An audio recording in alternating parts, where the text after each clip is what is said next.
മുഖ്യപ്രഭാഷണം നിർവഹിക്കാനായി SIO Kerala secretary വാഹിദ് ചുള്ളിപ്പാറയെ ആദരപൂർവ്വം ക്ഷണിച്ചുകൊള്ളുന്നു.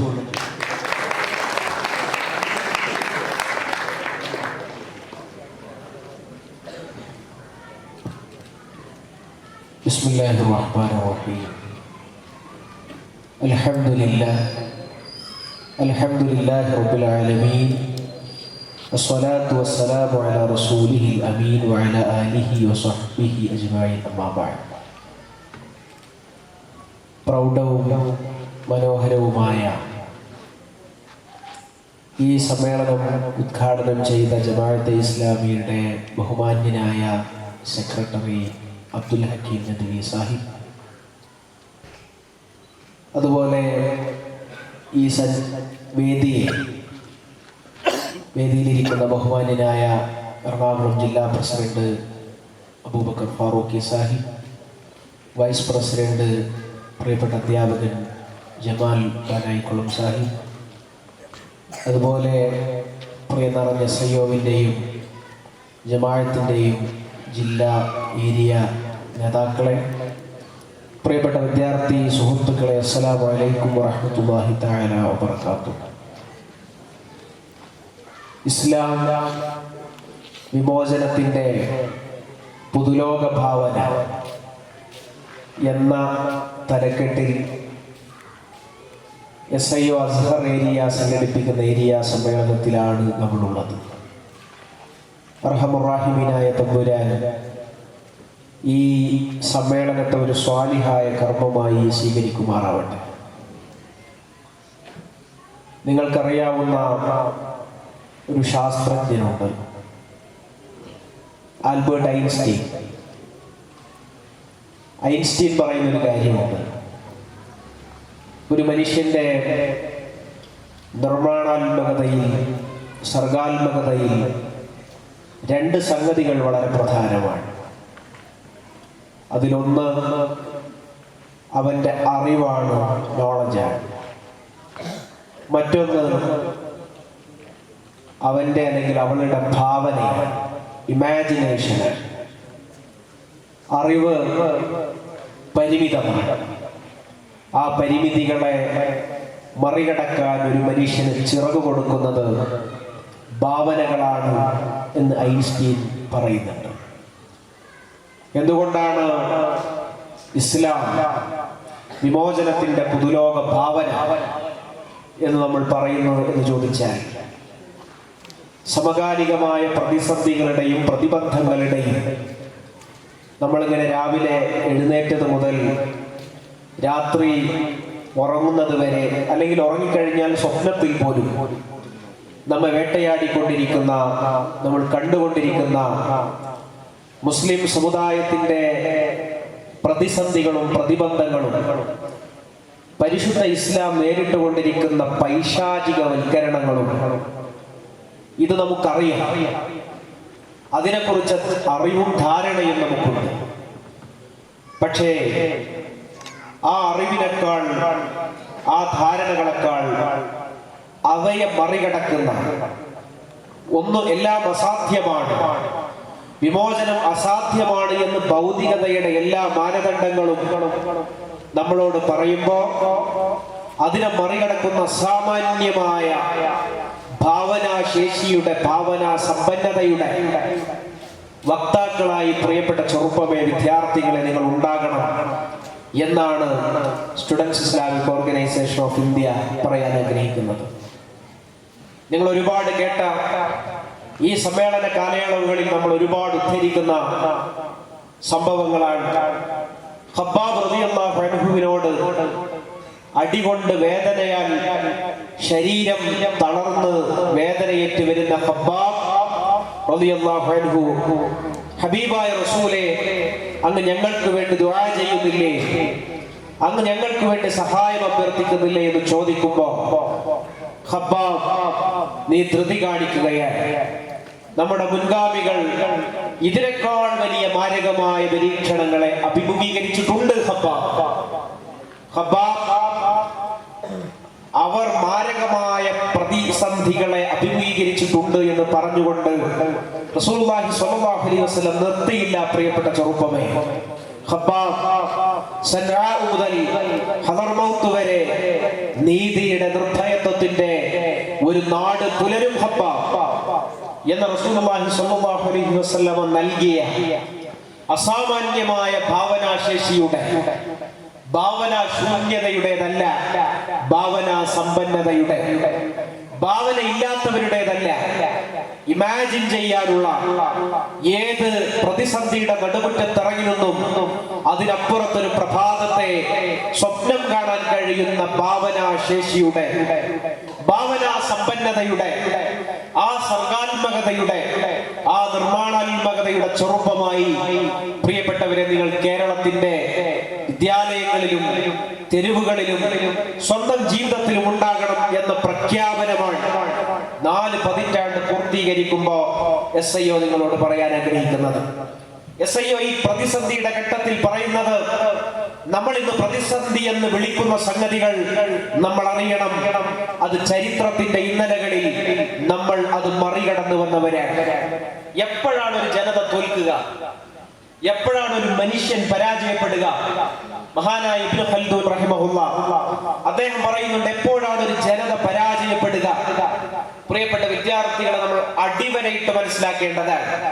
Ibnu Khaldoon മുഖദ്ദിമയിൽ പറയുന്നു, ഒരു ജനത പരാജയപ്പെടുക, ആ ജനത സൈനികമായും മറ്റും ആക്രമിക്കപ്പെടുമ്പോൾ അല്ല, അതിനേക്കാൾ ആ ജനതയെ കീഴ്പ്പെടുത്തുന്നവരുടെ സംസ്കാരത്തെ, ആ ജനതയെ കീഴ്പ്പെടുത്തുന്നവരുടെ ജീവിതശീലങ്ങളെ, ആ ജനതയെ കീഴ്പ്പെടുത്തുന്നവന്റെ മൂല്യങ്ങളെ, അതാണ് ഉന്നതം എന്നു കരുതി സ്വീകരിക്കാൻ തുടങ്ങുന്ന ആ സന്ദർഭത്തിലാണ് പ്രിയപ്പെട്ട ചെറുപ്പമേ നമ്മൾ പരാജയപ്പെട്ടു തുടങ്ങുക. അതുകൊണ്ട് നമ്മൾ നമ്മുടെ പൈതൃകത്തെ, നമ്മുടെ പാരമ്പര്യത്തെ, നമ്മുടെ വിശ്വാസത്തിന്റെ കരുത്തിനെ കൂടുതൽ ചേർത്ത് പിടിക്കുമ്പോ പ്രിയപ്പെട്ട ചെറുപ്പമേ നമ്മൾ അറിയണം, നമുക്ക് തോൽക്കാൻ സാധ്യമേ അല്ല. തോൽവി നമുക്ക് അസാധ്യമാണ്.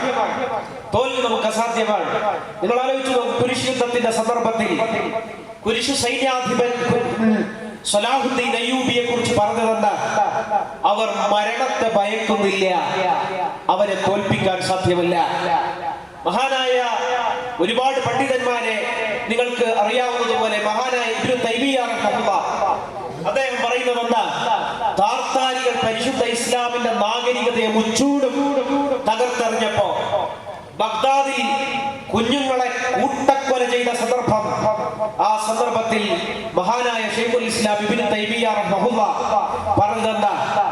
നിങ്ങൾ എന്നെ കൊന്നു കഴിഞ്ഞാൽ ഞാൻ ഷഹീദായി അള്ളാഹുവിന്റെ കോടതിയിൽ എഴുന്നേറ്റ് വരും. നിങ്ങൾ എന്നെ തല്ലിക്കഴിഞ്ഞാൽ ആ അടികൊണ്ട ഭാഗം എനിക്ക് അള്ളാഹുവിന്റെ കോടതിയിൽ സാക്ഷ്യം പറയും. നിങ്ങൾ എന്നെ തടവിലിട്ടാൽ ഞാൻ അള്ളാഹുവിനോടുള്ള മുറാഖബയിൽ, അദ്കാറുകളിൽ മുഴുകിയിരിക്കും. നിങ്ങൾക്ക് എന്നെ തോൽപ്പിക്കാൻ സാധ്യമല്ല. ഫലസ്തീനി ഇന്നും തോൽക്കാതെ നിൽക്കുന്നത് എന്തുകൊണ്ടാണ്? ഫലസ്തീനി ഇന്നും തോൽക്കാതെ നിൽക്കുന്നത് ഇസ്രയേലിന്റെ കയ്യിൽ ആയുധബലം ഇല്ലാത്തത് കൊണ്ടല്ല. ഇസ്രയേലിന്റെ കയ്യിൽ ആഖ്യാന ബലം, മാധ്യമങ്ങളുടെ പിന്തുണ ഇല്ലാത്തത് കൊണ്ടല്ല. ഇസ്രയേലിന്റെ കയ്യിൽ ആൾബലമില്ലാത്തത് കൊണ്ടല്ല. ഫലസ്തീനിയുടെ കയ്യിലെ വിശ്വാസത്തിന്റെ ഫലമാണ്, കരുത്താണ്. നിങ്ങൾ ആലോചിച്ച് നോക്കൂ, ഞാനിതിവിടെ സംസാരിക്കുന്ന സന്ദർഭത്തിൽ SIOവിന്റെ 4 സംസ്ഥാന സെക്രട്ടറിമാർ കോഴിക്കോട്ടെ ജില്ലാ ജയിലിലാണ്. മിനിഞ്ഞാന്ന് പ്രൊവിഡൻസ് സ്കൂൾ എന്ന് പറയുന്ന കോഴിക്കോട്ടെ ഒരു എയ്ഡഡ് സ്ഥാപനത്തിൽ ഹിജാബ് വിലക്കിയതിനെതിരെ പ്രതിഷേധത്തിന്റെ ഭാഗമായി 4 സംസ്ഥാന സെക്രട്ടറിമാർ ഇന്ന് കോഴിക്കോട് ജില്ലാ ജയിലിൽ കഴിയുകയാണ്. അവർ മാത്രമല്ല, അവരുടെ കൂടെ മറ്റ് 4 സംസ്ഥാന സെക്രട്ടറിമാരടക്കം 12 പേർ ജയിലിലാണ്. അതൊരു അശുഭ വാർത്തയാണോ? അല്ല. അത് കേൾക്കാൻ ഇഷ്ടമില്ലാത്ത വാർത്തയാണോ? അല്ല. പ്രിയമുള്ളവരെ, അവർ പോയിട്ടുള്ളത് നമ്മൾ അറിയണം. സൈനബുൽ ഗസാലിയുടെ ജയിലനുഭവങ്ങൾ വായിച്ച വൈകാരികമായ ആത്മീയതയുടെ കരുത്ത് അവർക്കുണ്ട്. അവർക്ക് അലീജ ഇസത്ത് ബഗോവിച്ചിന്റെ പ്രിസൺ നോട്ട്സ് വായിച്ച ദാർശനികതയുടെ ഉൾക്കാഴ്ചകൾ അവർക്കുണ്ട്. അവർക്ക് രചനയുടെ വലിയൊരളവും തടവറയിൽ പൂർത്തിയാക്കപ്പെട്ട തഫ്ഹീമുൽ ഖുർആൻ അത് വായിച്ച ജീവിതത്തിന്റെ വെളിച്ചം അവർക്കുണ്ട്. അവർ സാധ്യമല്ല. പ്രിയപ്പെട്ട ചെറുപ്പമേ, നമ്മളത് മനസ്സിലാക്കേണ്ടതാണ്. അവർക്ക് തോൽക്കാൻ സാധ്യമല്ല. തടവറകളുടെ പ്രയാസം, കോടതി വ്യവഹാരങ്ങളുടെ മുഷിപ്പ് അവരെ തോൽപ്പിക്കുമെന്ന് നമുക്ക് കരുതാൻ സാധ്യമല്ല. കാരണം അതിനെയും മറികടക്കുന്ന വിശ്വാസത്തിന്റെ കരുത്ത് അവരുടെ കയ്യിലുണ്ട്. അതാണ് ഞാൻ പറഞ്ഞത്, നമ്മൾ തോൽക്കുന്നത് എവിടെയാണ്? നമ്മൾ തോൽക്കുന്നത് എവിടെയാണ്? പരാജയപ്പെടുന്നത് എവിടെയാണ്? നമ്മൾ പരാജയപ്പെടുന്നത് ആയുധങ്ങളുടെ മുമ്പിലല്ല. അങ്ങനെ ഈ ആദർശം ഈ ചരിത്രത്തിൽ ഇന്നേ വരെ തോറ്റിട്ടില്ല. നമ്മൾ തോൽക്കുന്നത് നമ്മളിൽ തന്നെയാണ്. നമ്മൾ ജയിക്കുന്നതും നമ്മളിൽ നിന്ന് തുടങ്ങുന്ന ജൈത്രയാത്രയിലാണ്. അതുകൊണ്ട് പ്രിയപ്പെട്ട വിദ്യാർത്ഥി സുഹൃത്തുക്കളെ, SIO 4 പതിറ്റാണ്ടായി ഈ വിദ്യാർത്ഥികളോട് സംവദിക്കുന്നതും ഇപ്പോഴും സംസാരിച്ചു കൊണ്ടിരിക്കുന്നതും നിങ്ങൾക്ക് പരാജയപ്പെടാതിരിക്കാനുള്ള ആദർശത്തിന്റെ കരുത്ത് പ്രദാനം ചെയ്യുന്നത് പരിശുദ്ധ ഇസ്ലാമാണ്, പരിശുദ്ധ ദീനുൽ ഇസ്ലാമാണ്. ഏത് ദീനിനെക്കാളും അജയ്യമായി നിൽക്കാൻ കഴിയുന്നത് പരിശുദ്ധ ഇസ്ലാമാണ്. അത് 4 പതിറ്റാണ്ടിന്റെ പ്രവർത്തന പരിചയത്തിന്റെ ആധികാരികതയിൽ SIO-വിന് പറയാൻ സാധിക്കും. പ്രിയമുള്ള ചെറുപ്പമേ, നമ്മൾ ആലോചിച്ച് നോക്കേണ്ടത്, ഒരിക്കലും പരിശുദ്ധ ഇസ്ലാമിന് പരാജയപ്പെടാൻ സാധ്യമല്ല. എന്തുകൊണ്ട്? നിങ്ങൾ ആലോചിച്ച് നോക്കൂ. 2 ദിവസം മുമ്പ് അള്ളാഹുവിലേക്ക് യാത്രയായ ബഹുമാന്യനായ പണ്ഡിതൻ ഷെയ്ഖ് യൂസുഫ് ഖറളാവി റഹിമഹുല്ലാഹ്, നമ്മൾ ആലോചിച്ച് നോക്കേണ്ടതാണ്. നൈലിന്റെ തീരം ഈ ലോകത്തിൽ ഒരുപാട് പ്രതിഭകളെ സമ്മാനിച്ചിട്ടുണ്ട്. അതിലെ ഒരു മഹാപ്രതിഭ. നൈലിന്റെ തീരം പാണ്ഡിത്യത്തിന്റെ ഒരുപാട് ഗോപുരങ്ങളെ സൃഷ്ടിച്ചിട്ടുണ്ട്. അതിലൊരു മഹാപ്രകാശ ഗോപുരം ഡോക്ടർ യൂസുഫ് ഖറളാവി റഹിമഹുല്ലാഹ്. 926 ജനിക്കുന്ന അദ്ദേഹം, നമുക്കറിയാം അദ്ദേഹത്തിന്റെ പ്രായം ഇഖ്വാനുൽ മുസ്ലിമൂന്റെ പ്രായമോളമാണ്. ആ യൂസുഫ് ഖറളാവി ഈജിപ്തിൽ അസ്ഹറിൽ പഠിച്ച അദ്ദേഹം ഇഖ്വാനുൽ മുസ്ലിമൂന്റെ പ്രവർത്തന മണ്ഡലത്തിൽ സജീവമായി നിൽക്കുന്ന കാലം, ജമാഅത്തുൻ നാസിറിന്റെ ഭരണകൂടം വേട്ടയാടി തടവറയിലിട്ട കാലം, ആ കാലം അദ്ദേഹത്തിനുണ്ട്. നമ്മൾ ഓർക്കേണ്ടതാണ്. ആ കാലം അദ്ദേഹം പതറാത്ത വിജ്ഞാനത്തിന്റെ ഗോപുരമായി നിൽക്കുകയാണ്. അദ്ദേഹം ഖത്തറിലേക്ക് വന്നതിന് ശേഷം, നമ്മൾ ആലോചിച്ച് നോക്കൂ, ഖത്തറിലേക്ക് വന്നതിന് ശേഷം അദ്ദേഹത്തിന്റെ ശരിയ ഉൽ ഹയാത്ത് എന്നതുപോലെയുള്ള വലിയ പോപ്പുലറായ പരിപാടികൾ നടക്കുകയാണ്. അതിനിടയിൽ അദ്ദേഹം ഒരിക്കൽ പോലും ഒരു ഭരണാധികാരിയുടെ മുമ്പിലും തലകുനിക്കാതെ നിന്നു എന്ന് നമ്മൾ മനസ്സിലാക്കേണ്ടതാണ്. എന്തുകൊണ്ട്? അത് യാദർശം നൽകുന്ന കരുത്താണ്. നേരത്തെ ഇവിടെ സൂചിപ്പിച്ചതുപോലെ നീതിബോധമാണ്. ഞാനത് പറയാനല്ല.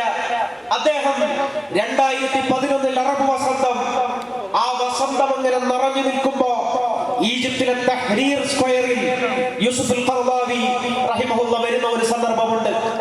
യൂസുഫ് ഖറളാവി തഹ്രീർ സ്ക്വയറിൽ വരുന്ന സന്ദർഭം ആഗോള പാശ്ചാത്യ മീഡിയകൾ അറബ് വസന്തത്തെ പൈശാചികവൽക്കരിക്കുന്നതിന്റെ സന്ദർഭമാണ്. ആ സന്ദർഭത്തിൽ പ്രിയപ്പെട്ട ചെറുപ്പമേ, ചരിത്രത്തിന്റെ ഏത് ഘട്ടം നമ്മൾ കടന്നുപോയാലും നമ്മുടെ കൽബിൽ അണയാത്ത ഒരു പ്രകാശമായി നമ്മൾ ആ സന്ദർഭത്തെ ഓർത്തു വെക്കേണ്ടതുണ്ട്. ചരിത്രത്തിലെ ചില സന്ദർഭങ്ങൾ അങ്ങനെയാണ്. അത് നമ്മൾ എത്ര സന്ദർഭങ്ങൾ കടന്നുപോയാലും ആ സന്ദർഭങ്ങൾ നമ്മുടെ ജീവിതത്തിന്റെ പ്രകാശമായി നമ്മൾ ഓർത്തു വെക്കണം. അങ്ങ് അറബ് വസന്തത്തിന്റെ സന്ദർഭത്തിൽ യൂസുഫ് ഖറളാവി തഹ്രീർ സ്ക്വയറിൽ വന്നുകൊണ്ട് അവിടെ എഴുന്നേറ്റ് നിന്നുകൊണ്ട് പറഞ്ഞത്, നിങ്ങൾ ഒരിക്കലും പിൻവാങ്ങരുത്, നിങ്ങൾ ഒരിക്കലും നിങ്ങളുടെ വിപ്ലവത്തെ, വസന്തത്തെ ഏകാധിപതികൾക്ക് മുന്നിൽ അടിയറവ് വെക്കരുത് എന്നതാണ്. അത് ഞാൻ പറയാൻ മറ്റൊരു കാരണം കൂടിയുണ്ട്. ബുഅസീസി എന്ന് പറയുന്ന, ബുഅസീസി എന്നാൽ നിങ്ങൾക്കറിയാവുന്നതുപോലെ തുനീഷ്യയിൽ ബുഅസീസിയുടെ ആത്മഹത്യയോടുകൂടിയാണ് ആ വസന്തം കൊടുമ്പിരി കൊള്ളുന്നത്. ആ വസന്തം വിപ്ലവം നിങ്ങൾക്കറിയാവുന്നതാണ്. അറബ് വസന്തം അത് കൂടുതൽ ഉയർന്നു വരുന്നത് ബുഅസീസിയുടെ ആത്മഹത്യയോടുകൂടിയാണ്. തുനീഷ്യയിലെ ഷെയ്ഖ് യൂസുഫ് ഖറളാവിയോട് ആളുകൾ ചോദിക്കുന്നുണ്ട്, നിങ്ങൾ ബുഅസീസിയുടെ ആത്മഹത്യയെ പിന്തുണക്കുന്നോ? ആ ഉത്തരം, ആ ചോദ്യത്തിന് കൊടുക്കുന്ന യൂസുഫ് ഖറളാവി കൊടുക്കുന്ന ഉത്തരമാണ് ദീനി വിജ്ഞാനീയങ്ങൾ പഠിക്കുന്ന വിദ്യാർത്ഥികളോട് ഞാൻ പറയുന്നു, ആ ഉത്തരമുണ്ടല്ലോ, ആ സമീപനം, അതാണ് ഈ കാലഘട്ടത്തിന് ആവശ്യം. ബുഅസീസിയുടെ ആത്മഹത്യ അത് അനിസ്ലാമികമല്ലേ? അത് ഹറാമല്ലേ? അത് ഫിഖ്ഹിയായി ശരിയാണോ എന്ന് ചോദിച്ചപ്പോ ഡോക്ടർ യൂസുഫ് ഖറളാവി പറഞ്ഞ ഉത്തരവും ആ ചോദ്യത്തോടെടുത്ത സമീപനമുണ്ട്. സാധാരണഗതിയിൽ ഈ ചോദ്യം തന്നെ ഒരു പ്രശ്നമാണ്. ഈ ചോദ്യം തന്നെ ഉണ്ടാകുന്നത് ഭരണകൂടത്തെ ന്യായീകരിക്കാനും വിപ്ലവകാരികളെ ഡീലെജിറ്റിമൈസ് ചെയ്യാനുമാണ്. ഇത്തരം ഈ വാദങ്ങൾ ഇന്ന് ഏറ്റവും കൂടുതൽ ഉപയോഗിച്ചുകൊണ്ടിരിക്കുന്നത് ഏകാധിപതികളും ഭരണകൂട തമ്പ്രാക്കന്മാരുമാണ്. പക്ഷെ അവിടെ യൂസുഫ് അൽ ഖറളാവി അവരോട് പറഞ്ഞു, അദ്ദേഹത്തിന്റെ ആത്മഹത്യ ശരിയാണോ എന്ന് നമുക്കറിയില്ല. പക്ഷെ അതിനേക്കാൾ വലിയൊരു ശരിയുണ്ട്. അദ്ദേഹത്തെ ആത്മഹത്യയിലേക്ക് കൊണ്ടുപോകാൻ, അദ്ദേഹത്തിന് ആത്മഹത്യയിലേക്ക് പ്രേരിപ്പിച്ച ഈ നാട്ടിലെ തൊഴിലില്ലായ്മയാണ്, ഈ നാട്ടിലെ സാമ്പത്തികമായ അനീതിയാണ്. അതാണ് ബുഅസീസി ആത്മഹത്യയിലേക്ക് പ്രേരിപ്പിച്ചത്. അദ്ദേഹം ചെയ്തത് ഒരു തെറ്റാണെങ്കിൽ ആ തെറ്റ് പൊറുക്കപ്പെടാൻ നിങ്ങൾ എല്ലാവരും അല്ലാഹുവോട് പ്രാർത്ഥിക്കുക. അതോടൊപ്പം തന്നെ ആ തെറ്റിലേക്ക് നയിച്ച ഈ നാടിന്റെ അനീതിക്കെതിരെ സമരസജ്ജരായി തെരുവിലേക്ക് വരിക. ആ നീതിബോധമാണ് ഡോക്ടർ യൂസുഫ് അൽ ഖറളാവിയെ നിങ്ങൾക്ക് വിശേഷിപ്പിക്കാൻ കഴിയുന്ന ഒരു വാക്കുണ്ടെങ്കിൽ അസാമാന്യമായ നീതിബോധമാണ്. ഇന്ന് ആഗോള തലത്തിൽ തന്നെ പണ്ഡിതർ, നമ്മളൊരു ഭാവനയെ കുറിച്ച് സംസാരിക്കുമ്പോൾ നമുക്കത് പറയാതിരിക്കാൻ സാധ്യമല്ല. ഇന്ന് ഇസ്ലാമിക പണ്ഡിതർ എന്ന ആഗോള തലത്തിൽ തന്നെ പറയപ്പെടുന്നവർക്കുള്ള ആകെയുള്ള പണി പലപ്പോഴും വിപ്ലവങ്ങളെ ഡീലെജിറ്റൈമൈസ് ചെയ്യലാണ്, ഭരണകൂടങ്ങൾക്ക് വേണ്ടി തിട്ടൂരം എഴുതി കൊടുക്കലാണ്. ഇന്ന് നീതിക്ക് വേണ്ടി തെരുവിലിറങ്ങിയ മനുഷ്യരെ ഡീലെജിറ്റിമൈസ് ചെയ്യലാണ്. അവിടെയാണ് പ്രിയപ്പെട്ട ദീനി ഒഴിവുകളിലൂടെ ദൈനംദിനമായി പ്രയാണം നടത്തുന്ന വിദ്യാർത്ഥി സുഹൃത്തുക്കളെ, നീതിബോധമുള്ള ഉൾക്കാഴ്ചയുള്ള ഡോക്ടർ യൂസുഫ് അൽ ഖറളാവിക്ക് വേണമെങ്കിൽ അവിടെ മറ്റൊരു നിലപാടെടുക്കാമായിരുന്നു. പക്ഷേ യൂസുഫ് അൽ ഖറളാവി അവിടെ മസ്അലയിലേക്ക് ചുരുങ്ങുകയല്ല, ആ മസ്അലയെ തന്നെ അല്ലെങ്കിൽ അതിന്റെ വിധികളെ തന്നെ വികസിപ്പിക്കുകയാണ്.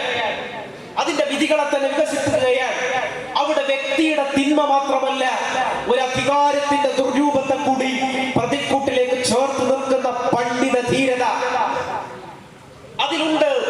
നമ്മൾ എന്താണ് നിർവഹിക്കുന്നത് എന്നതിന്റെ ദൗത്യം അതിലുണ്ട്. നമ്മൾ എന്താണ് പറഞ്ഞുകൊണ്ടിരിക്കുന്നത് എന്നത് നിങ്ങൾ ആലോചിച്ച് നോക്കൂ. യൂസുഫ് അൽ ഖറളാവിയെ കുറിച്ച് ഇന്ന് എല്ലാവരും പറഞ്ഞുകൊണ്ടിരിക്കുന്ന അദ്ദേഹം തീവ്രവാദത്തെ സപ്പോർട്ട് ചെയ്യുന്നു എന്നാണ്, അപക്വമായ വിപ്ലവത്തെ അദ്ദേഹം പിന്തുണച്ചു എന്നാണ്. പ്രിയമുള്ളവരെ, നമുക്ക് ചോദിക്കാൻ തോന്നുകയാണ്, ഏതാണ് പക്വമായ നിലപാട്? ഭരണകൂടത്തിന്റെ അധികാര കസേരകൾക്ക് കഴുത്തു നീട്ടിക്കൊടുക്കലാണോ, അതല്ല നീതിയുടെ ശബ്ദമായി തെരുവിൽ എഴുന്നേറ്റ് നിൽക്കലാണോ? ഏതാണ് പക്വത, ഏതാണ് അപക്വത? ആർക്കാണ് ഇത് അപക്വമാകുന്നത്, ആർക്കാണ് ഇത് പക്വതയുള്ളതാകുന്നത്? നമ്മൾ അറിയണം, ഇന്ന് ഇസ്ലാമികമായ നിലപാടുകളെ വിഭജിച്ചു വെച്ചിരിക്കുകയാണ്. അവിടെയാണ് പുതുലോക ഭാവനയെ കുറിച്ച് പറയുന്നത്. ഇന്ന് ഗുഡ് മുസ്ലിം, ബാഡ് മുസ്ലിം, നിങ്ങൾക്കറിയാം, വലാ യഖാഫൂന ലൗമത ലായിം എന്ന പരിശുദ്ധ ഖുർആനിന്റെ സൂക്തങ്ങളെ ഇഴകീറി പഠിക്കുന്ന ആളുകളാണ് നിങ്ങൾ. വലാ യഖാഫൂന ലൗമത ലായിം അല്ലാഹു ഉയർത്തിക്കൊണ്ടുവരാൻ ഉദ്ദേശിക്കുന്ന ഒരു ജനതയുടെ സവിശേഷതയാണ്. ഒരാരോപണത്തെയും അവർ ഭയപ്പെടുന്നില്ല. ഇന്ന് നമ്മൾ ഏൽക്കുന്ന ഏറ്റവും വലിയ ആരോപണം എന്താ? പ്രിയപ്പെട്ട ചെറുപ്പം, നമ്മൾ ആലോചിച്ച് നോക്കേണ്ടതാണ്. ഇന്ന് നമ്മൾ ഏറ്റവും കേട്ടുകൊണ്ടിരിക്കുന്ന ആരോപണം തീവ്രവാദം എന്ന ആരോപണമാണ്, ഭീകരവാദം എന്ന ആരോപണമാണ്. അതുകൊണ്ടാണ് ചിലർക്കെതിരെയുള്ള ഭരണകൂട ആക്ഷൻ എല്ലാവരും അപലപിക്കും, ചിലർക്കെതിരെയുള്ളതിനെ എല്ലാവരും താരാട്ടുപാടി പ്രോത്സാഹിപ്പിക്കും. പോപ്പുലർ ഫ്രണ്ടിന്റെ വിഷയമോട് പറഞ്ഞു, നമുക്ക് പോപ്പുലർ ഫ്രണ്ടിനോട് നമ്മുടേതായ വിയോജിപ്പുകളുണ്ട്, സംശയമില്ല. പക്ഷേ ഒരു ഭരണകൂട വേട്ടയിലേക്ക് ഒരു സംഘത്തെ കൊണ്ടുപോകുക എന്നതിന്റെ അർത്ഥം എന്താണ്? ഇനി വരും ദിവസങ്ങളിൽ കേരളത്തിലും രാജ്യത്തും ഇവിടെ ഒരുപാട് മുസ്ലിം വീട്ടിലെ വാതിൽ ചവിട്ടിപ്പൊളിച്ചുകൊണ്ട് ഒരുപാട് ജീവിതങ്ങളിലേക്ക് ഇവിടുത്തെ പോലീസ് മെഷീനറി കയറി നിരങ്ങാൻ പോകുകയാണ്. ഇതിനെ സ്വാഗതം ചെയ്തവർക്ക് സാധിക്കുമോ? അതാണ് മൗലികമായ ചോദ്യം. അപ്പൊ തീവ്രവാദം എന്ന ഒരു വിളിപ്പേരിലൂടെ എവിടെയാണ് ഇത് വരുന്നത് എന്നതിനെ കുറിച്ച് നമ്മൾ ആലോചിച്ച് നോക്കേണ്ടതാണ്. തീവ്രവാദം എന്ന വിളിപ്പേര് വരുന്നത് 2001 സെപ്റ്റംബർ 11 വേൾഡ് ട്രേഡ് സെന്റർ ആക്രമണവുമായി ബന്ധപ്പെട്ട് വന്നിട്ടുള്ള വാർ ഓൺ ടെറർ എന്ന പോളിസിയാണ്. പ്രിയപ്പെട്ട ചെറുപ്പം, നമ്മൾ ആലോചിച്ച് നോക്കേണ്ടതാണ്. വാർ ഓൺ ടെറർ എന്ന പോളിസി, അതാണ് ടെററിസം എന്ന വാക്കിനെ ഇങ്ങനെ സാർവത്രികമായി ഉപയോഗിക്കുന്ന ഒന്നാക്കിയത്. ഈ ടെററിസം എന്ന വാക്കിന് മുസ്ലിം എന്ന അർത്ഥം പോലും കൊടുക്കുന്നത് പ്രത്യേകിച്ച് ആ സംഭവവും ആ പോളിസിയുമാണ്. അതിനു മുമ്പേ അങ്ങനെ ഉപയോഗിക്കപ്പെടുന്നുണ്ടെങ്കിലും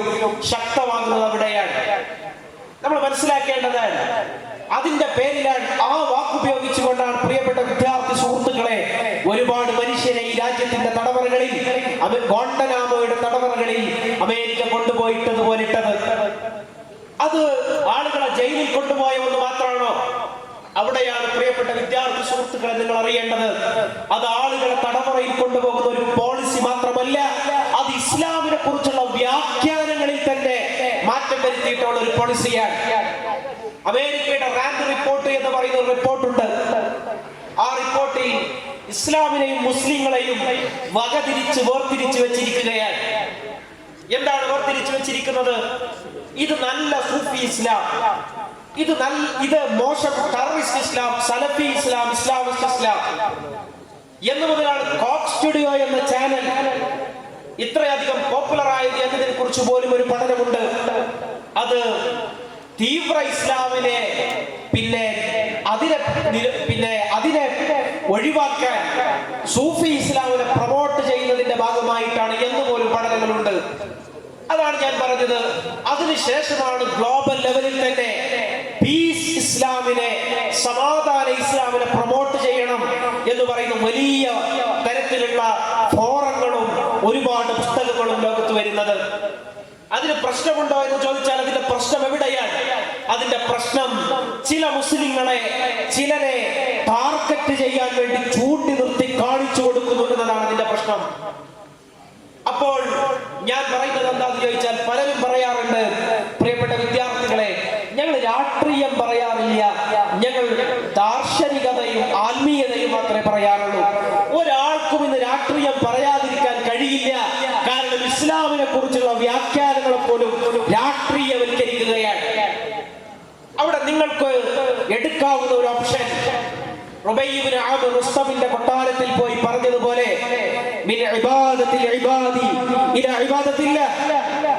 നിങ്ങൾ ഏതിനാണ് അടിമത്തം പ്രഖ്യാപിക്കുന്നത്? സാമ്രാജ്യത്വ താല്പര്യങ്ങൾക്കാണോ? അതല്ല പരിശുദ്ധ ഇസ്ലാമിനാണോ? അതിന്റെ നീതിബോധത്തിനാണോ? ഇവിടെ നിങ്ങൾക്ക് നിലപാടെടുക്കാതെ മുന്നോട്ട് പോകാൻ സാധ്യമല്ല. പ്രിയപ്പെട്ട വിദ്യാർത്ഥികളെ, നമുക്ക് അലസരായി പോകാവുന്ന ഒരു കാലമുണ്ടായിരുന്നു, ആ കാലം കഴിഞ്ഞു. നമുക്ക് നിശബ്ദരായി പോകാവുന്ന ഒരു കാലമുണ്ടായിരുന്നു, പ്രിയപ്പെട്ട ചെറുപ്പമേ, അത് കഴിഞ്ഞു. നമ്മളുടെ സഹപ്രവർത്തകർ, നമ്മളുടെ സഹജീവികൾ വിശ്വാസത്തിന്റെ പേരിൽ, നിങ്ങൾ അറിയണം, ഡൽഹിയിലെ നോർത്ത് ഈസ്റ്റ് ഭാഗത്ത് കഴിഞ്ഞ ഡൽഹി പ്രോഗ്രാമിന്റെ സമയത്ത് സംഭവിച്ച ഒരു സംഭവം ഞാൻ ഓർത്തു പോവുകയാണ്. ഒരു മന്ദബുദ്ധിയായ, മാനസിക അസ്വസ്ഥതയുള്ള ഒരു പ്രിയപ്പെട്ട സഹോദരൻ, ആ സഹോദരന്റെ അരക്ക് താഴെ പെട്രോൾ ഒഴിച്ച് തല നെടുക മഴുകൊണ്ട് കൊത്തി പിളർത്തി ഹിന്ദുത്വ ഫാഷിസ്റ്റുകൾ. ഇവിടെ നിങ്ങൾക്ക് മൗനിയായി നിൽക്കാൻ സാധ്യമാണോ? ഇവിടെ നിങ്ങൾക്ക് നിസ്സംഗമായി നോക്കി നിൽക്കാൻ സാധ്യമാണോ? ഷെയ്ഖ് യൂസുഫുൽ ഖറളാവിയെ പോലെ റഹ്മഹുല്ലാഹ്, അവർ ഇട്ടേച്ചു പോയ ത്യാഗസുന്ദരമായ ജീവിതം, അതിനെ നോക്കി നിസ്സംഗമായി നിൽക്കാൻ നിങ്ങൾക്ക് സാധ്യമാണോ? ഇതാണ് മൗലികമായ ചോദ്യം. നിങ്ങൾക്ക് എന്താണ് നിർവഹിക്കാനുള്ളത്? നിങ്ങൾക്ക് എന്തെങ്കിലും ചെയ്യാനുണ്ടോ? അനീതി നിങ്ങളുടെ കഴുത്തോളം എത്തി നിൽക്കുമ്പോൾ നിങ്ങൾ എന്താണ് ചെയ്യുന്നത്? ഇത് രാഷ്ട്രീയത്തിന്റെ മാത്രം വിഷയമല്ല, ഇതൊരു നാഗരികതയുടെ കൂടി പ്രശ്നമാണ്. അതാണ് ആഫ്രോ അമേരിക്കൻ ചിന്തകനായ ഷർമൻ ജാക്സൺ എന്ന് പറയുന്ന ഒരു ചിന്തകനുണ്ട്. പ്രിയപ്പെട്ട വിദ്യാർത്ഥികൾ, നമ്മൾ ആവർത്തിച്ച് വായിക്കേണ്ടുന്ന ഒരു സമകാലിക ചിന്തകനാണ്. അദ്ദേഹം പറയുന്ന ഒരു കാര്യം, ആഫ്രോ അമേരിക്കൻസിനായ കറുത്ത വർഗക്കാർക്ക് വിമോചനത്തിന്റെ വഴി പരിശുദ്ധ ഇസ്ലാമാണ്, സുന്നി ഇസ്ലാമാണ്. എന്നിട്ട് അദ്ദേഹം പറയുന്ന ഒരു സംഗതിയുണ്ട്. അവിടെയാണ് പ്രിയപ്പെട്ട ചെറുപ്പമേ നമ്മൾ ആവർത്തിച്ചാലോചിക്കേണ്ടത്. പരിശുദ്ധ ഇസ്ലാം എന്ന് പറഞ്ഞാൽ ശരീഅത്ത് മാത്രമല്ല. ആ ശരീഅത്തിൽ നിന്ന് മുളപൊട്ടുന്ന ഒരു ഹദാറയാണ്, മദനീയയാണ്, ഒരു സിവിലൈസേഷനാണ്, ഒരു നാഗരികതയാണ്. മുഹമ്മദ് ഖുതുബ് ഇത് മറ്റൊരു രീതിയിൽ പറയുന്നുണ്ട്. നിങ്ങൾക്ക് പരിശുദ്ധ ഇസ്ലാമിന്റെ ഒരു നാഗരികതയുടെ സൃഷ്ടി, അത് നിങ്ങൾക്ക് ഓപ്ഷനുള്ള കാര്യമല്ല. കുൻതും ഖൈറു ഉമ്മ ഉഖ്രിജത് ലിന്നാസ് തഅ്മുറൂന ബിൽ മഅറൂഫി വതൻഹൗന അനിൽ മുൻകർ എന്നത് ഖുർആനിന്റെ ആഹ്വാനമാണ്. അവിടെ കലിമത്തു തൗഹീദ് ലാ ഇലാഹ ഇല്ലല്ലാഹയിൽ നിന്ന് മുളപൊട്ടി വൃക്ഷമായി വളർന്ന ശിഖിരങ്ങളായി പടർന്ന് നിൽക്കുന്ന ഒരു മഹാനാഗരികത. ആ നാഗരികതയിൽ കലയുണ്ട്, ആ നാഗരികതയിൽ ശാസ്ത്രമുണ്ട്, സർഗാത്മകതയുണ്ട്, അവിടെ ഭാവനയുണ്ട്. ആ നാഗരികതയെ സൃഷ്ടിപ്പിൽ പങ്കെടുക്കാതിരിക്കാൻ നിങ്ങൾക്ക് എന്തുണ്ട് ന്യായം? ഈ നാഗരികതയാണ് ഉന്നതം. നിങ്ങൾ ആലോചിച്ച് നോക്കി, ഇസ്ലാമിനെ കുറിച്ച് ആളുകൾ പറയുന്നു 6-ാം നൂറ്റാണ്ട് 7-ാം നൂറ്റാണ്ട് പ്രാകൃതം, അശാസ്ത്രീയം. പ്രിയപ്പെട്ട ചെറുപ്പമേ, നമ്മൾ അറിയണം എന്താണ് പരിശുദ്ധ ഇസ്ലാം. പരിശുദ്ധ ഇസ്ലാം എന്ന് പറയുന്നത് ഒരു വിശ്വാസത്തിന്റെ മാത്രം പേരല്ല, ഒരു ചരിത്ര പ്രക്രിയയുടെ കൂടി പേരാണ്. 14 നൂറ്റാണ്ട് ലോകത്ത് വസന്തം കണക്കെ പടർന്നു പന്തലിച്ച ഒരു മഹാനാഗരികതയുടെ പേരാണ്.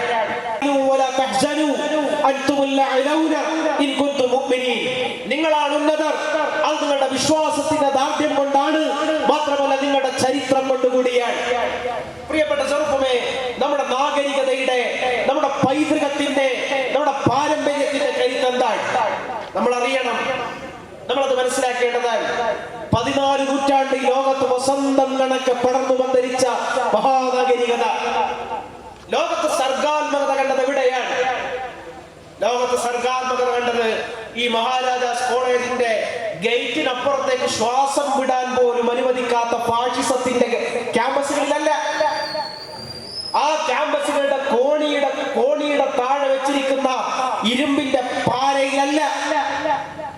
സോവിയറ്റ് റഷ്യയുടെ ഇരുമ്പ് മറകൾക്കകത്തല്ല. അമേരിക്ക നിൽക്കുന്നത് റെഡ് ഇന്ത്യൻസിന്റെ ചോരയിലാണ്, അവിടെയും അല്ല. യൂറോപ്പ് നകളിക്കുന്നത് ആഫ്രിക്കക്കാരനെയും ഏഷ്യക്കാരനെയും ഒരുപാട് കാലം കൊളോണിയലിസത്തിലൂടെ അടക്കി ഭരിച്ച ഒരു ദുർഗന്ധം പേറിക്കൊണ്ടാണ്, അതിലുമല്ല. പിന്നെ എവിടെയാണ്? മദീന മുനവ്വറയിൽ നിന്ന് പുറപ്പെട്ട നാഗരികതയിലാണ്. ആ നാഗരികതയാണ് കൂഫയെ, ബസറയെ, സമർക്കന്ദിനെ, അതുപോലെ തന്നെ കൊർദോവയെ, ടൊളീഡോയെ, സമർക്കന്ദിനെ ലോകത്തിന് സമ്മാനിച്ച നാഗരികത. ഇന്ത്യയിലെ മഹാനഗരങ്ങളിൽ പോലും അതിന്റെ വാസ്തുശില്പത്തിന്റെ മഹാസൗന്ദര്യം കാണുന്ന നാഗരികത. പ്രിയപ്പെട്ട ചെറുപ്പമേ, നമ്മൾ ഒഴുകുന്ന വെള്ളത്തിലെ ചപ്പുചവറുകളെ പോലെ ഒഴുകേണ്ടവരാണോ?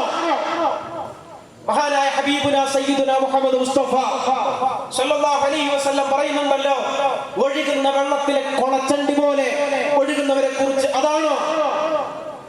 പ്രിയപ്പെട്ട ചെറുപ്പമേ, ഭക്ഷണ തളികളിലേക്ക് ആർത്തിപൂർവ്വം ശത്രുക്കൾ വാരിത്തുന്നുമ്പോൾ ജീവനറ്റ് ചലനമറ്റ് കിടക്കേണ്ടവരാണോ? എന്നത് നമ്മുടെ ഹൃദയത്തിലും നെഞ്ചിലും ഇടിമുഴക്കം കണക്കെ പെയ്തുകൊണ്ടിരിക്കണം. നമ്മൾ ആരാണ്? ഒരു നാഗരികതയുടെ സൃഷ്ടിപ്പ്, ഒരു നാഗരികതയുടെ സൃഷ്ടിപ്പ് അജണ്ടയായുള്ളവരാണ്. അല്ലാമ മൗദൂദി റഹ്മഹുല്ലാഹ് പറഞ്ഞതുപോലെ, നിങ്ങൾ ഓലപ്പാമ്പുകളെ കണ്ട് ഭയപ്പെടരുത്, നിങ്ങളുടെ കയ്യിൽ മൂസായുടെ വടിയുണ്ട് അലൈഹിസ്സലാം. എവിടെയാണത്? അത് നമ്മുടെ ശരീരത്തിൽ നിന്ന് മുളപൊട്ടുന്ന ഒരു നാഗരികതയായി വസന്തം കണക്കെ പടർന്ന് പന്തലിക്കണം. നമ്മളറിയണം, ഹിന്ദുത്വ ഫാഷിസം പരാജയപ്പെടേണ്ടത് എവിടെയാണ്? ഹിന്ദുത്വ ഫാഷിസത്തിന്റെ മൗലികമായ വേര് കിടക്കുന്നത് എവിടെയാണ്? ഹിന്ദുത്വ ഫാഷിസത്തിന് മൗലികമായി 2 വേരുകളാണുള്ളത്. ഒന്ന് അതിന്റെ വംശീയതയിലാണ്, 2 അതിന്റെ കൊളോണിയൽ ചരിത്ര ഹിസ്റ്റോറിയോഗ്രഫിയിലാണ്. ഒന്ന്, മനുഷ്യനെന്നാൽ ബ്രഹ്മാവിന്റെ ഉടലിൽ നിന്നും കാലിൽ നിന്നും ഒക്കെയാണെന്ന മനുഷ്യനെ തട്ടുകളാക്കുന്ന ചാതുർവർണ്ണത്തിന്റെ ആ അനീതിയിലാണ്. അവിടെ പ്രിയപ്പെട്ട ചെറുപ്പമേ, നമ്മൾ എഴുന്നേറ്റ് നിന്നും പറയണം, മനുഷ്യൻ അള്ളാഹു ആദരിച്ച സൃഷ്ടിയാണ്. മനുഷ്യൻ ആരുടെയും കാൽ ചുവട്ടിൽ കിടക്കേണ്ടവനല്ല എന്ന വിമോചനത്തിന്റെ നീതിബോധം. അവിടെയാണ് പൊതുലോകം പിറവികൊള്ളുന്നത്. നമ്മൾ അറിയേണ്ടതാണ്, മനുഷ്യൻ വർഗസംഘടനത്തിലൂടെ പേരിൽ കൊല ചെയ്യപ്പെടേണ്ടവരല്ല. സോവിയറ്റ് റഷ്യയിലെ ഗുലാമുകളെ പോലെ, മാവോ സേതുങ്ങിന്റെ കൾച്ചറൽ റവല്യൂഷൻ പുറന്തള്ളിയ മനുഷ്യരുടെ കബന്ധങ്ങളെ പോലെ കിടക്കേണ്ടവനല്ല മനുഷ്യൻ. ഇന്നി ജാഇലുൻ ഫിൽ അർദി ഖലീഫ, അല്ലാഹുവിന്റെ ഖലീഫയാണ്. ഫതേഹ് അലി ടിപ്പു സുൽത്താൻ പറഞ്ഞതുപോലെ നിങ്ങൾ മാർ തുറന്നു കൊടുക്കേണ്ട ഒരു സവർണ തമ്പ്രാന്റെ മുമ്പിലും മൈസൂരിൽ നിന്ന് ഇറക്കിക്കൊടുത്ത ബ്ലൗസ് ധരിച്ചാണ് ഇവിടുത്തെ കീഴാള സ്ത്രീകൾ അഭിമാനപൂർവ്വം എഴുന്നേറ്റുന്നത്. ഏത് പാരമ്പര്യമാണ്? ഏതാണ് ഇവിടുത്തെ നമ്മുടെ പാരമ്പര്യവും പൈതൃകവും? എവിടെ പോയി അത്? തിരിച്ചു പിടിക്കണം പ്രിയമുള്ളവരെ. മറ്റൊന്ന് കൊളോണിയൽ ഹിസ്റ്റോറിയോഗ്രഫിയാണ്. കൊളോണിയൽ ഹിസ്റ്റോറിയോഗ്രഫി എന്ന് പറഞ്ഞാൽ എന്താ? എന്ന് മുതലാണ് ഇസ്ലാമോഫോബിയ വേരുറക്കാൻ തുടങ്ങിയത്?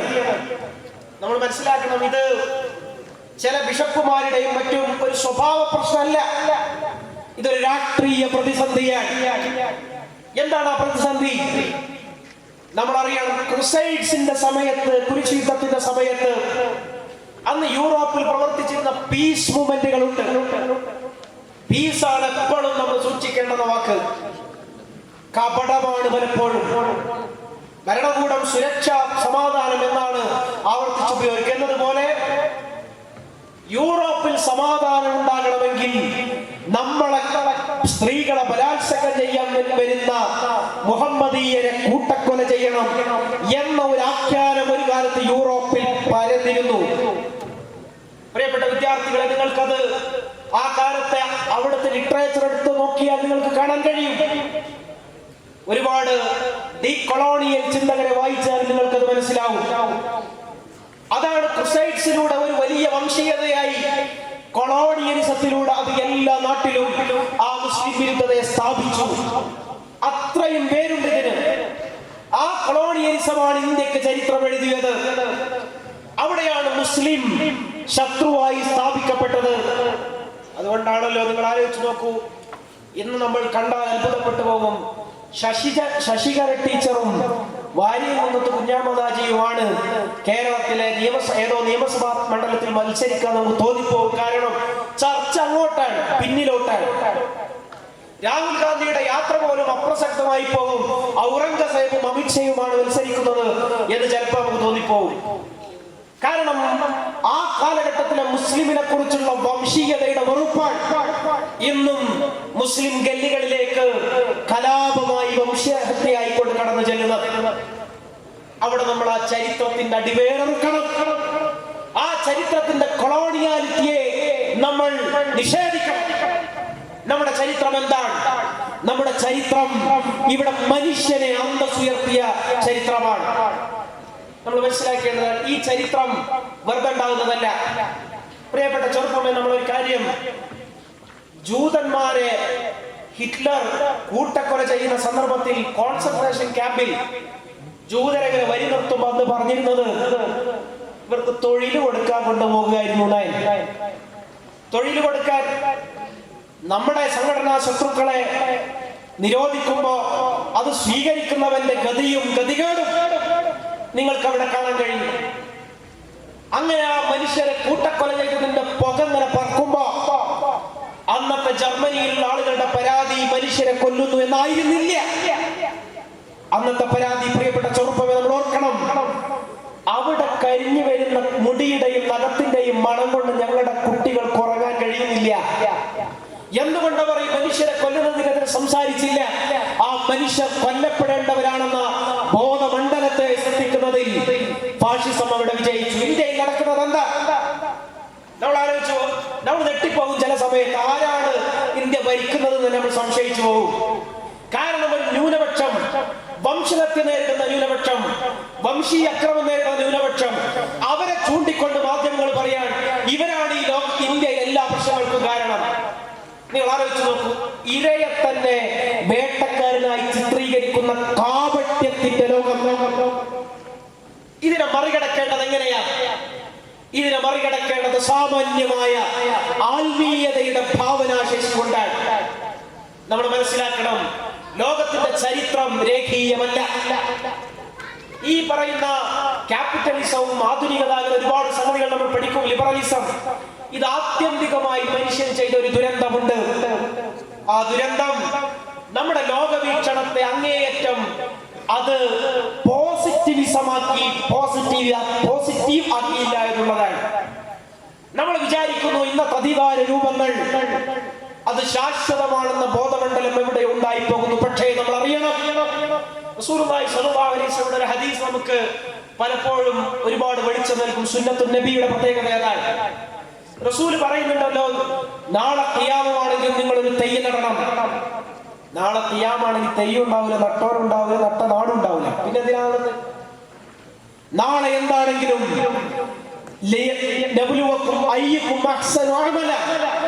നിങ്ങളുടെ കർമ്മമാണ്, അമലാണ് നിങ്ങളെ സംബന്ധിച്ചിടത്തോളം പ്രധാനം.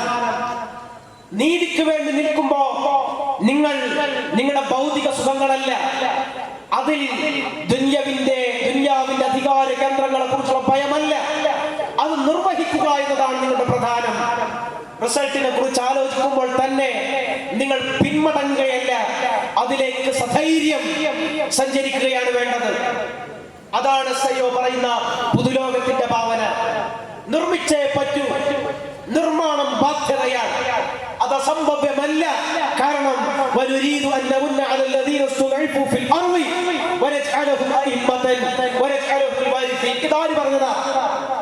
ഇതാര് പറഞ്ഞതാ? അല്ലാഹു പറഞ്ഞതാണ്. ആരാണ് അല്ലാഹു? അല്ലാഹു മാലിക്കുൽ മുലൂക്കാൻ, ഹയ്യുൽ ഖയ്യൂമാണ്. വിശ്വാസദാർഢ്യം ഉണരേണ്ടത് എവിടെയാണ്? അല്ലാഹ് പറഞ്ഞു എന്ന് പറഞ്ഞാൽ ദുനിയാവിന്റെ കാൽക്കുലേഷനുകൾക്ക് അപ്പുറത്താണ്. വിശ്വസിക്കണം പ്രിയമുള്ളവരെ. അസംഭവ്യമെന്ന് കരുതുന്നതിലും വിശ്വസിക്കുന്നവരാണ് വിശ്വാസത്തിന്റെ കരുത്തുള്ളത്. ഐൻസ്റ്റീൻ പറഞ്ഞതുപോലെ ഭാവനയുടെ ശേഷിയുള്ളത്. അതുകൊണ്ട് നമ്മൾ ദുഃഖിക്കേണ്ടവരല്ല. കേഴുന്നവന്റെ കേടലോ കരച്ചിലോ അല്ല പരിശുദ്ധ ഇസ്ലാം. ഭൂതകാലത്തിന്റെ മധുരസ്മരണ മാത്രമല്ല പരിശുദ്ധ ഇസ്ലാം.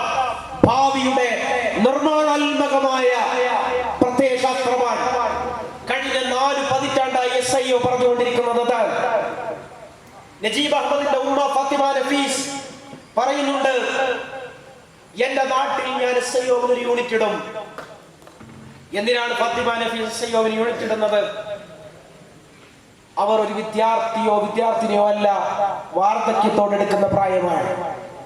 പക്ഷേ എന്റെ മകൻ നജീബ് അഹമ്മദിനെ ഹിന്ദുത്വ ഫാഷിസ്റ്റുകൾ തല്ലിച്ചതച്ച് പിറ്റേന്ന് മുതൽ കാണാതായപ്പോ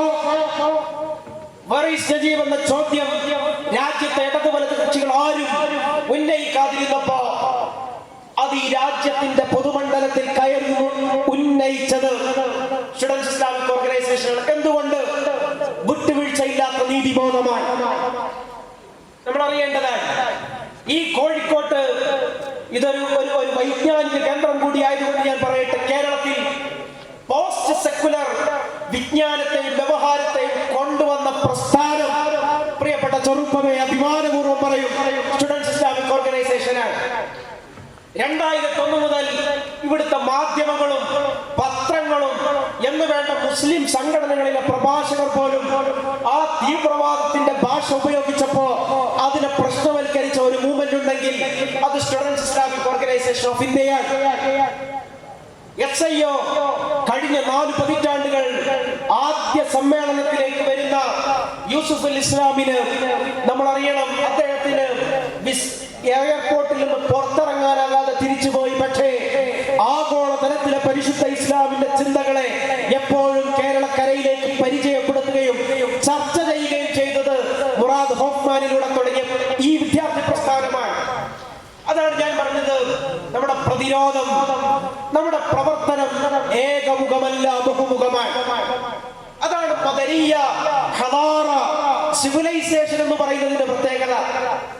ഒരു ഭരണകൂടത്തെ നമുക്ക് തോൽപ്പിക്കാൻ കഴിയുന്നത് തല്ലി തോൽപ്പിക്കുക എന്നുള്ളത് മാത്രമല്ല, അല്ലെങ്കിൽ അതല്ല അതിന്റെ ശരിതെറ്റുകളോ അതിപ്പോ ചർച്ച ചെയ്യുന്നതിൽ അസാംഗത്യമുണ്ട്. കാരണം ഭരണകൂട വേട്ടക്കെതിരെ ഉറച്ച നിലപാടെടുക്കുമ്പോൾ മറ്റു ചർച്ചകളിലേക്ക് പോകാൻ താല്പര്യമില്ല. പക്ഷേ നമ്മുടെ കയ്യിലുള്ളത് ഒരു നാഗരികതയുടെ അജണ്ടയാണ്. ഫാഷിസം നമ്മൾ ആക്രമിക്കുമ്പോൾ നമ്മൾ മനസ്സിലാക്കേണ്ടത് നമുക്ക് അതിനോടുള്ള പ്രതിരോധത്തിന്റെ മാർഗം ഒരു നാഗരികതയുടെ സൃഷ്ടി തന്നെയാണ്. നീതിയുടെ ഉലയാത്ത ചോദ്യങ്ങളാണ്. അവിടെ നമ്മൾ അറിയണം, ജലാലുദ്ദീൻ റൂമി റഹ്മഹുല്ലാഹ് പറഞ്ഞതുപോലെ വേദനകളെയും മുറിവുകളെയും നമ്മൾ അശ്ലീല പദമായി കാണാൻ പാടില്ല. ഷഹാദത്തുകളെ, ശുഹദാക്കളെ മോശമാളുകളായി കാണുന്ന ആധുനിക ലിബറൽ ക്യാപിറ്റലിസത്തിന്റെ ഭാഷയിലേക്ക് നമ്മുടെ തലച്ചോറിനെ എറിഞ്ഞുകൊടുക്കാൻ പാടില്ല. ജലാലുദ്ദീൻ മുറിവുകൾ നമ്മുടെ ശരീരത്തിനകത്തേക്ക് പ്രകാശം പ്രവഹിപ്പിക്കുന്ന ജാലകങ്ങളായി. മൗലാന മൗദൂദി പറയുന്നുണ്ടല്ലോ, നാളെ തൂക്കിലേറ്റും മൗലാന. ഭൂമിയുടെ കാര്യങ്ങൾ തീരുമാനിക്കേണ്ടത് ഭൂമിയിലുള്ളവരല്ല, ആകാശത്തുള്ളവരാണ്. ഇതെവിടെ നിന്ന് വരുന്ന കരുത്താണ്? ആ കരുത്തിന് മാത്രമേ ഈ സമകാലികതയെ ജയിക്കാനും അതിജീവിക്കാനും സാധിക്കുകയുള്ളൂ. ഫാഷിസം എന്ന് പറഞ്ഞാൽ ഒരു പാർട്ടിന്റെ പേരല്ല. ഫാഷിസം എന്ന് പറഞ്ഞാൽ ഒരു ഇലക്ഷന് തീരുന്ന ഒരു പ്രതിഭാസത്തിന്റെ പേരുമല്ല. ഇസ്ലാമോഫോബിയ എന്ന ഒരു സംഘടനയുടെ, ഒരു ഗവൺമെന്റിന്റെയോ വെളിപ്പേരല്ല. ഇന്നത് ഭരണകൂടത്തെയും പൊതുസമൂഹത്തെയും ആകമാനം ഗ്രസിച്ചിരിക്കുന്ന വംശീയതയുടെ പേരാണ്. ഒരു വംശീയതയുടെ പേരാണ്. അതുകൊണ്ട് എളുപ്പത്തിൽ മറികടക്കാവുന്ന ഒരു രാഷ്ട്രീയ പ്രതിസന്ധിയല്ല. ദീർഘമായ പോരാട്ടങ്ങൾ വേണ്ടിവരും. അതിന് നമ്മുടെ കയ്യിൽ കരുത്ത് വേണം. പതറാത്ത വിശ്വാസത്തിന്റെ കരുത്ത് വേണം. പതറാത്ത ഈമാനിന്റെ ദൃഢത വേണം. അതുണ്ടോ? അതിനെക്കുറിച്ചുള്ള ഭാവനയുണ്ടോ? ഇസ്ലാമിനെ കുറിച്ച് ഭാവന ചെയ്യാനുള്ള കരുത്തുണ്ടോ? അതിനുള്ള വൈജ്ഞാനികമാവും ആദർശവുമായ ദൃഢതയുണ്ടോ? ഇതാണ് പ്രിയമുള്ള വിദ്യാർത്ഥികളെ നമ്മൾ അഭിമുഖീകരിക്കുന്ന ഏറ്റവും വലിയ ചോദ്യം. അസ്ഹറുൽ ഉലൂമിലെ വൈജ്ഞാനികമായി നിരന്തരം അന്വേഷണവും അധ്വാനവും നിർവഹിക്കുന്ന നിങ്ങളോട് ഞാൻ പറയട്ടെ, നിങ്ങൾക്ക് സവിശേഷമായ ഒരു ഉത്തരവാദിത്വം കൂടി ഉണ്ടല്ലോ. ഈ സമൂഹത്തെ വൈജ്ഞാനികമായി മുന്നോട്ട് നയിക്കുക. ദീനുൽ ഇസ്ലാമിനെ കുറിച്ചുള്ള ഇത്തരം മുഖമറകൾക്കപ്പുറം നിന്ന് ദീനിനെ കുറിച്ച് പറയാൻ കഴിയുക. സമകാലികതയുടെ പ്രതിസന്ധികളിൽ ദീനുൽ ഇസ്ലാമിനെ കുറിച്ച് സധൈര്യം ഉൾക്കാഴ്ചയോടുകൂടി സംസാരിക്കാൻ കഴിയുക. അതിൽ നിങ്ങൾ കരുത്തുണ്ടോ? നിങ്ങൾ എന്താണ് ചെയ്തത്? അതാണ് പുതുലോക ഭാവന എന്നതിന്റെ അർത്ഥം. സാധാരണഗതിയിൽ ഭാവന, പിന്നെ ഇമാജിനേഷൻ എന്നൊക്കെ പറയുമ്പോൾ സാധാരണ പറയാറുള്ളത് നമ്മുടെ നാട്ടിലെ മോട്ടിവേഷൻ ഒക്കെ ചെയ്യുന്ന ആളുകളാണ്. അതല്ല ഈ ഭാവന. ഇത് നിങ്ങൾക്ക് സന്തോഷ വാർത്തയല്ല നൽകുന്നത്, നിങ്ങളെ വീണ്ടും അസ്വസ്ഥപ്പെടുത്തുകയാണ്. ആ അസ്വസ്ഥത എന്ന് പറഞ്ഞാൽ നിർമ്മാണാത്മകമായ അസ്വസ്ഥതയാണ്. ആ അസ്വസ്ഥതയിലേക്ക് നിങ്ങൾ കയറി വരണം. അവിടെ നമ്മുടെ സമ്മേളനങ്ങൾ വിജയിക്കും. അവിടെ നമ്മുടെ വാക്കുകൾ, മൊഴി സൗന്ദര്യമുള്ള വാക്കുകൾ പ്രയോഗക്ഷമമായി മാറും. 4 പതിറ്റാണ്ട് പിന്നിട്ട് നിൽക്കുമ്പോ നമ്മൾ ഒരു ആണ്ടറുതി കഴിക്കുകയല്ല, വരാൻ പോകുന്ന ഭാവിയെ നിർണയിക്കാനുള്ള സാമഗ്രികൾ ഒരുക്കുകയാണ്. അതിന് നിങ്ങൾ സന്നദ്ധമാകണം. നിങ്ങൾ സ്വയം അല്ലാഹുവിലേക്ക് സമർപ്പിച്ച് നിങ്ങളുടെ പ്രതിജ്ഞ പുതുക്കണം. നമ്മളെ അല്ലാഹുവിന്റെ ജന്നത്തിലേക്ക് നമ്മളെ തന്നെ സ്വപ്നം കാണണം. സ്വപ്നങ്ങൾ സ്വർഗ്ഗത്തോളം വിശാലമാകണം. ഇന്നല്ലദീന ഖാലു റബ്ബുന അല്ലാഹു സുമ്മ ഇസ്തഖാമു. ഞങ്ങളുടെ റബ്ബ് അല്ലാഹുവാണ്. ഞങ്ങളുടെ റബ്ബ് മാലിക്കുൽ മുലൂക്കായ ഹയ്യുൽ ഖയ്യൂമായ അല്ലാഹുവാണ്. അല്ലാഹുവാണെന്ന് പറയുകയും സുമ്മ ഇസ്തഖാമു, അതിൽ അടിയുറച്ചു നിൽക്കുകയും ചെയ്യണം. അടിയുറച്ചു നിൽക്കുക എന്ന് പറഞ്ഞാൽ വൈജ്ഞാനികമായി, ആദർശപരമായി സർവ്വ മേഖലകളിലും. യൂസുഫ് അൽ ഖർദാവിയെ കുറിച്ച് പറയാറുള്ളത്, ആളുകൾ അത് പോസിറ്റീവായും നെഗറ്റീവായും പറയാറുള്ളത്, അദ്ദേഹം ഒരു ആക്ടിവിസ്റ്റ് സ്കോളറാണ് എന്നാണ്. ചിലർ അതിനെ കുറിച്ച് പറയാറുള്ളത് അദ്ദേഹം ആക്ടിവിസം ചെയ്യുന്നു എന്ന പോസിറ്റീവാണെങ്കിൽ, ചിലർ അദ്ദേഹം പൂർണ്ണ സ്കോളർ അല്ല എന്ന് പറയാൻ വേണ്ടിയിട്ടാണ്. പക്ഷെ അതിലൊരു പാഠമുണ്ട്. എന്താണ് ആ പാഠം? നമ്മുടെ ഇൽമ് നാഫിയായ ഇൽമാകണം. നമ്മുടെ ഇൽമ് മണ്ണിൽ പ്രയോഗക്ഷമമാകണമെങ്കിൽ അതിൽ ആദർശ ദൃഢതയും കരുത്തും ഉണ്ടാകണം. ഇന്നല്ലദീന ഖാലു റബ്ബുന അല്ലാഹു സുമ്മ ഇസ്തഖാമു തതനസ്സലു അലൈഹിമുൽ മലായിക. അവരിലേക്ക് അല്ലാഹുവിന്റെ മലായികത്ത് വരും. മലായികത്ത് അദൃശ്യതയിലുള്ള വിശ്വാസമാണ് ഒരു മുഅ്മിനെ കരുത്തുള്ളവനാക്കുന്നത്. അല്ലാ തഖാഫു വലാ തഹ്സനു വഅബ്ശിറു ബിൽ ജന്നത്തി അല്ലതി കുൻതും തുഅദൂൻ. നിങ്ങൾ സങ്കടപ്പെടണ്ട, നിങ്ങൾ സന്തോഷിക്കാണ് വേണ്ടത്. എന്തിന് നിങ്ങൾ സന്തോഷിക്കണം? അല്ലാഹു നിങ്ങൾക്ക് ഓഫർ ചെയ്തിട്ടുള്ള ജന്നത്തിൽ നിങ്ങൾ സന്തോഷിക്കണം. ആ സന്തോഷത്തിന്റെ തുമർപ്പിൽ നിങ്ങൾ സമകാലികതയുടെ സമവാക്യങ്ങളിൽ ഇടപെടണം. അതിന്റെ ഭൂമികയാണ് പ്രിയപ്പെട്ട ചെറുപ്പമേ SIO. ആ SIOന്റെ പതാകയിൽ നിങ്ങൾ വീണ്ടും ചേർത്ത് പിടിക്കണം. നിങ്ങൾ വീണ്ടും മുറുക്കി പിടിക്കണം. എന്നിട്ട് അത് നിങ്ങളുടെ വൈജ്ഞാനിക മേഖലയിലാകട്ടെ, സാമൂഹിക മേഖലയിലാകട്ടെ, നീതിയുടെ ശബ്ദമായി, പതറാത്ത സ്വരമായി, മടക്കാത്ത മുട്ടായി നിങ്ങൾ ഉണ്ടാകണം. പറഞ്ഞുകൊണ്ട് അല്ലാഹു റബ്ബുൽ ഇസ്സത്ത് അതിനുള്ള തൗഫീഖ് നമുക്ക് എല്ലാവർക്കും നൽകട്ടെ എന്ന് കൂടി പ്രാർത്ഥിച്ചുകൊണ്ട് ഞാൻ എന്റെ വാക്കുകൾക്ക് വിരാമം കൊടുക്കുന്നു. നിങ്ങൾക്ക് നന്ദി. അല്ലാഹുവിന്റെ സ്തുതി. അസ്സലാമു അലൈക്കും.